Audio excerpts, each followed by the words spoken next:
Hello and welcome to the March 17th, 2023 episode of Watching the Tape. Happy St. Patrick's Day. This is a very special day for my people. When it comes to my family bloodline, there's no mystery or intrigue whatsoever. I'm as purebred Irish as they come. And a tradition that continues to this day for my family is that the children put potatoes in their shoes the night before St. Patrick's Day. And then during the night, a leprechaun comes and takes those potatoes and replaces them with candy and other goodies. So here's a photo of how that looked last year on the night before St. Patrick's Day. Potatoes in the shoes. A couple years ago, one or more of my children decided it would be a good idea to try to catch the leprechaun. So here's that trap. They didn't get him. I suppose you could look at this tradition as the leprechaun withdrawing potatoes and depositing goodies. It's a fun give and take. What was not a fun give and take is what unfolded at Silicon Valley Bank this past week or so, in which customers only wanted to withdraw from their bank accounts. There was no depositing going on at all. How was that for a rather clumsy segue? But in all seriousness, though, what happened at Silicon Valley Bank was really unfortunate, with those clients making a run on the bank and ultimately forcing it to close its doors. I work at a bank, and we're seeing nothing of the sort play out here. So what was unique about Silicon Valley Bank? Well, it turns out a lot. And it really wasn't my intention to highlight all of the things that led to that bank's demise on this video, other than to point out that it was just far too concentrated in the technology and venture capital world. With the Fed raising interest rates and interest rates in general just going up over the past year or so, financial conditions have tightened. And that means that it's more challenging, more difficult for venture capital portfolio companies to get additional rounds of funding, especially when they are startups in the pre-profit, pre-revenue phase of their existences. Thus, many of these companies had to resort to drawing down their deposits in order to fund operations, fund their losses in many cases. There were so many of these customers that demanded their deposits back that SVB was forced to sell bonds to meet those withdrawal requests. So selling bonds incurred losses, and that further exacerbated the situation, which tipped off still more clients to rush for the exits. And when that happens, you have a bank run, and that's what does a bank in. I thought for this video, it would be helpful to sort of walk through in simple terms how a bank can fail. And in order to do that, it helps to start with an understanding of a bank balance sheet.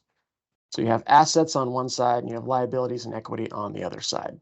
On the asset side, you have cash. Banks have cash available to meet depositors' requests in the ordinary course of business. Banks also have securities or bonds on the asset side of the balance sheet.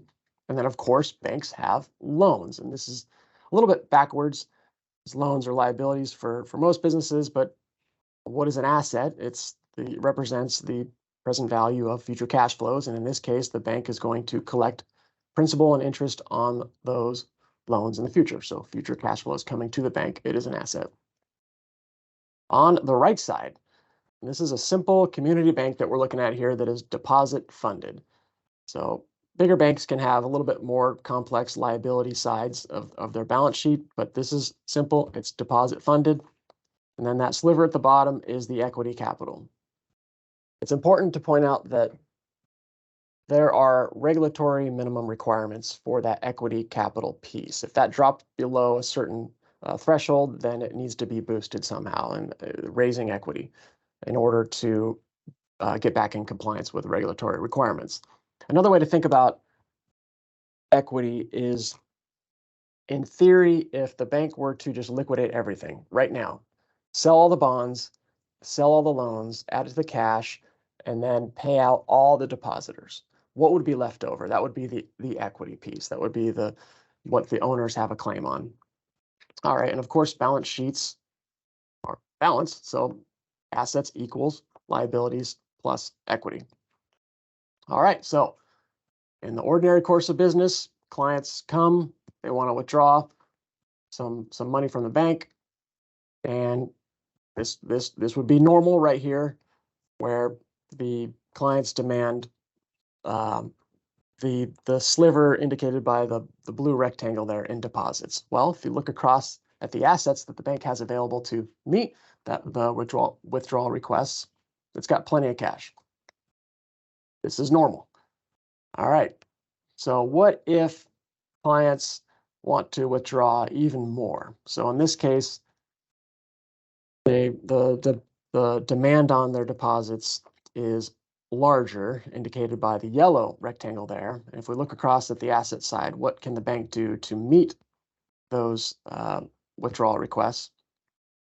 Well, it didn't have enough cash on hand, so it has to sell some bonds. And this can be done. It's not going to do a bank in. In this case, right now, in the present environment, because a lot of those bonds were purchased before interest rates went up, they have gone down in price. And bonds go up and down in price. Think of the interest rates and bond prices have an inverse relationship. So if the bank is forced to sell bonds to raise cash right now, well, it would realize those losses.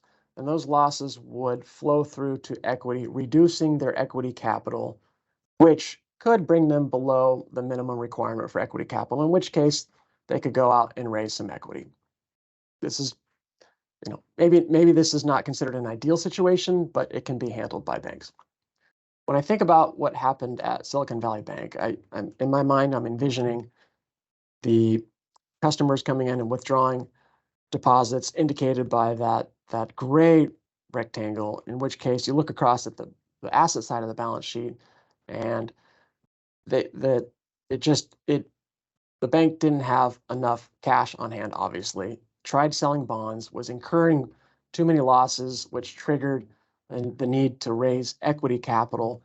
This gets out, it spirals, and this is what does in a bank like Silicon Valley Bank.